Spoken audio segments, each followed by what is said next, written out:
I'm sure you got a fefew questions, so we'll go ahead and start with that. Yeah, just where do you feel like the defense is 8 games in as you guys head into the bye week? We've kind of got A and B to that answer. The A part is that, with the exception of occasionally a play or two with the guys that are playing significant amount of snaps. They have really played with a relentless effort, and we have tackled well for the most part, and they've shown a resiliency to play the next play, and really have produced very well. The B part of the answer is that we still got some young guys that we had a good situation with. We played 3 teams that basically against our young guys. They played their starters, and so we got some really good work there. Statistically, it didn't look like the A part of the answer all the time, but we got some really good work, and so that helped us in a big way. So it was good that it gave us some great teaching tape because they had their starters out there all the way to the end of the game in 3 different games, and so.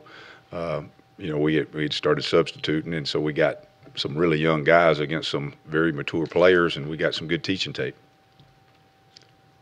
Kevin, with Trey Williams and Deshaun kind of been nicked up, have you found linebacker depth on down the line of the depth chart that you didn't know you had maybe in August? Well, I mean, no, because what we had is all we had except for the young guys. So, I mean, that was it. I mean, we didn't have anybody.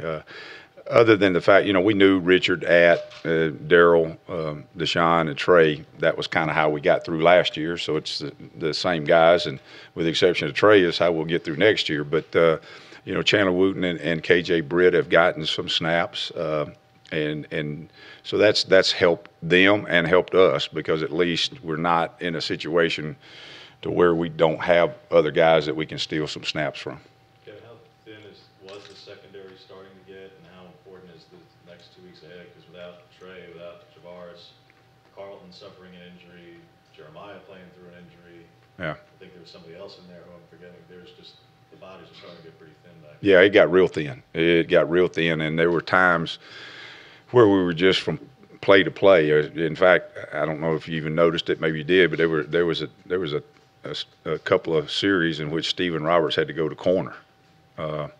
And so we've kind of mixed and matched. Now, the good thing about it, Daniel Thomas and Jordan Peters have progressed nicely, and they're in playing form for young guys and doing quite well. But those other guys have been, with Trey Matthews missing snaps, Javaris has missed basically 4 games. And Carlton has been nicked up a little bit. And to his credit, he played through an injury the other night that I wasn't sure when it happened that he was going to be able to. But he showed toughness and did. Denson is probably the one that has played the most with the most pain. And so, that's the SEC. And, you don't want them out there when they have if they really are injured and can't go, you don't want them there. But, the doctors tell us, hey, if they say they can go, they're good. They're not going to injure anymore. But they have not been full speed. How do you feel about having, do you think most of them will be full speed? Hope so. That's a plus. I mean, we can sit there and woe is to me about the fact that we had guys with injuries and we had to rotate guys and play guys at different times in different situations that wasn't the normal rotation. But that having been said, there's a lot of teams around the country that have lost guys for the year, and we have not done that. So, we just have to fight through it, and hopefully we'll get them back for the A&M game, all of them. We may not, but we hadn't lost them for the year, so that's a plus. Can you talk about Nick Coe? It looks like he's still making progress. Yeah, he is. I mean, people forget. I mean, he's a redshirt freshman. I mean, this is his first year of college football, and Nick is one of those guys. He still works on his craft, and needs to. Rodney would be the first one to tell you. Nick would be the second one to tell you that he's got a high upside. He's not there yet, but he's well on his way. But even when Nick has the athleticism and the tenacity that even when he is a little bit off or makes a mistake, he can still make a play. And that's a credit to his athleticism and his work ethic and just fighting spirit, really. What's been the most impressive thing about his progress? Probably the biggest thing is he's just, I mean, young guys, you can see pass rush early, but then the skill set to pass rush, but then to execute that pass rush and maybe all the time, some of those sacks that other people got were affected by him. I mean, they had to step up, they had to get away from him. Somebody got him because they did. So that's been impressive. But then the other thing is he's really improved his run game play. His technique on run blocks. How impressive has Jeffrey Holland's season been? I know you were talking about his son before the season. He was doing Well, I remember a group of people at some point in time, they asked, well, what are you going to do about, pass rush? And I think the coach said that if you waited to answer that question 4 years after you signed Carl and Montravius, you knew you were probably a little bit late. I don't know who answered that question. I don't remember specifically. But it wasn't you, I know that. But there was somebody in this room that asked that more than once. I think what it was is we saw that coming. Jeff had a knack for rushing the passer, and he's got a gift of doing it. But then the biggest thing about Jeff Holland is his heart, his fighting spirit. It's real.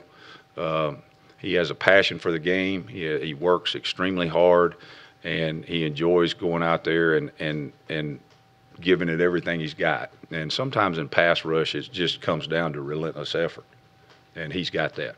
Yeah, does that carry over? I mean, 4 forced fumbles. I mean, when he's getting there and getting the ball out. Yeah, and I don't know that I've ever seen what happened the other night. Play 53 and play 54.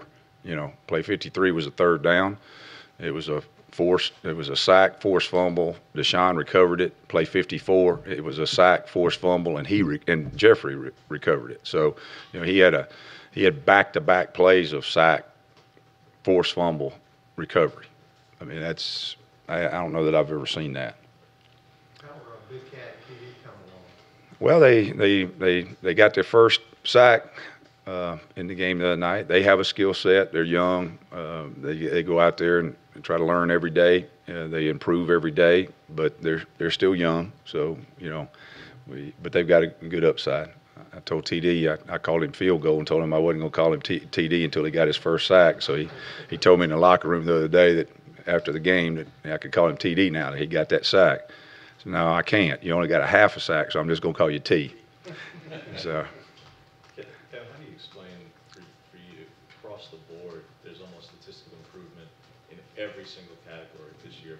It's not just pass rush, that in pretty much every category for you guys so far, other than I think red zone, you guys Right. have improved rather dramatically in Right. just across the board. How have you been able to do this through 8 games?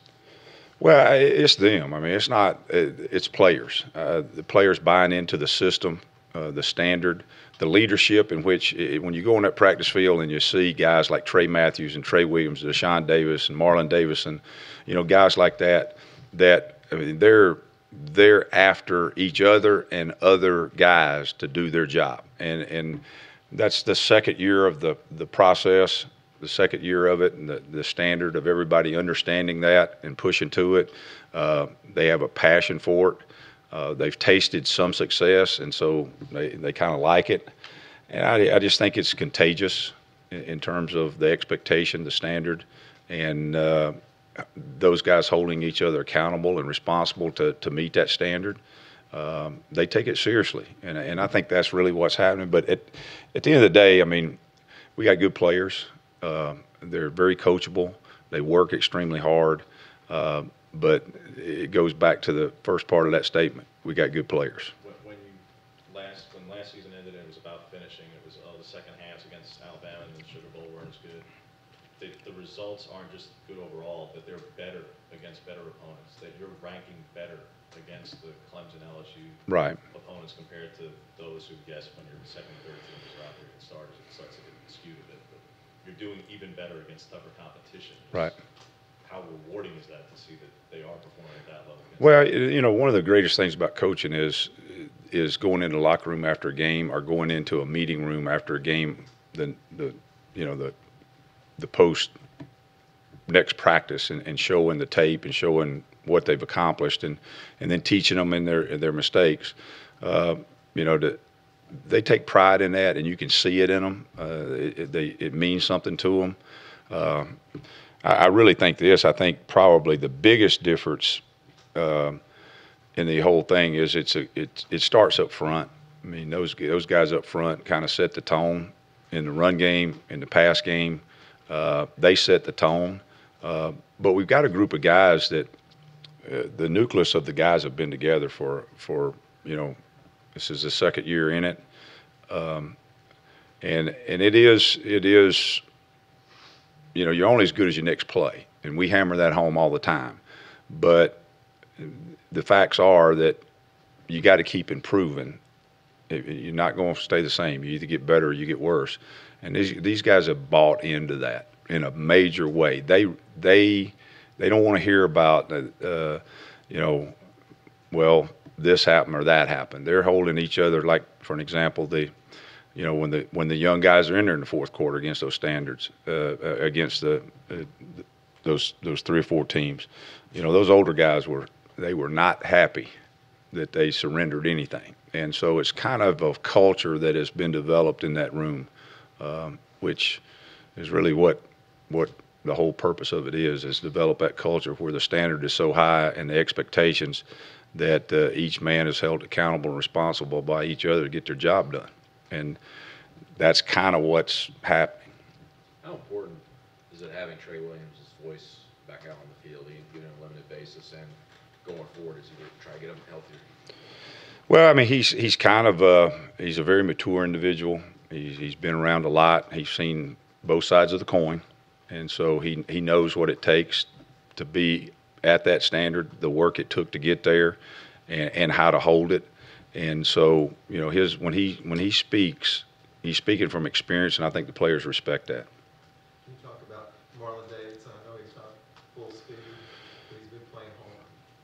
Yeah, well, I mean, we're not going to play guys that can't play hard if they're injured enough to that, and he's been relentless in that. He's had about everything you can have, it seemed like. The other day at practice, I asked him to open his mouth, see if he had braces on his teeth, because he had braces on everything else. I mean, it just he was banged up, but he's coming out of it now. He affects others. He affects others. He affects those guys he lines up across, and he affects the guys he lines up with, and that's all you can ask. How about Truesdale? How's he coming along? Good. He's good. He's a powerful man, and he's for a young guy, he is developing to where he's gaining more and more snap. I think the other night, early in the second quarter or late in the first quarter, he was in for a significant amount of time. And he's and for a freshman to go in those trenches, you got to be something. And he's a fighter. He's still developing his technique, but he's a powerful, powerful man. As you start to look ahead to Texas A&M, is what we've seen from their young quarterback, Mond, and also what makes Christian Kirk just that difficult a matchup at receiver? Well, the speed and experience as far as the receiver. Kirk is a very, very fast individual, but he's also got the experience of the league now, as opposed to, I've seen him every year since he's been in the league, and he's now experienced with it, and so the maturity of it is another level. As far as the quarterback, you watch the games, and I have watched them. He's just improved, and they've kind of tailor-made some of their offense to him. They've changed some things in it, and you've seen the migration of that, and he looks like he's comfortable in it now. Now, we didn't practice against A&M today. We actually practiced against featured key points of the other 3 opponents that we have left. If there is one area that you probably do want to look to improve on down the stretch, it is the red zone. Yeah. What you're seeing just as far as what. Well, statistically, it really, here's the thing about that, and I get what you're saying, and I don't get into stats, but we cross-checked everything this week, and so I had the same question. And then when I got to watching it and realizing it, in Redstone, if you're just looking at stats, I think we're, and these numbers aren't exactly right, but it's like 9 trips they've kicked field goals, or 7 trips they've kicked field goals, and 8 trips they've got touchdowns. The difference in that and this time last year was we had 2 turnover and a 4th down stop. Well, if you look at those numbers, they're so. If you get 2 stops where they don't get any points, you block a field goal. The blocked field goal at Mississippi State. Then we had a turnover in the red zone, a 4th down stop, and so that kicks it the other direction in a big way. So I was a little bit taken back because when I first started doing the studies, I thought, well, this is really different than last year if you just look at face value numbers. And when you watch the tape and then watch last year's tape and compare the two, the difference is the turnover, the 4th down stop, and the blocked field goal, which means 0. So then the percentage changes in a big way. So we got to get a blocked field goal and a turnover and a 4th down stop. I almost got the 4th down stop. Sean Davis, how's he doing? Who's that? Sean Davis. He's doing well. He's an old vet now, so he's doing well. Is that it? Okay. Yeah. James,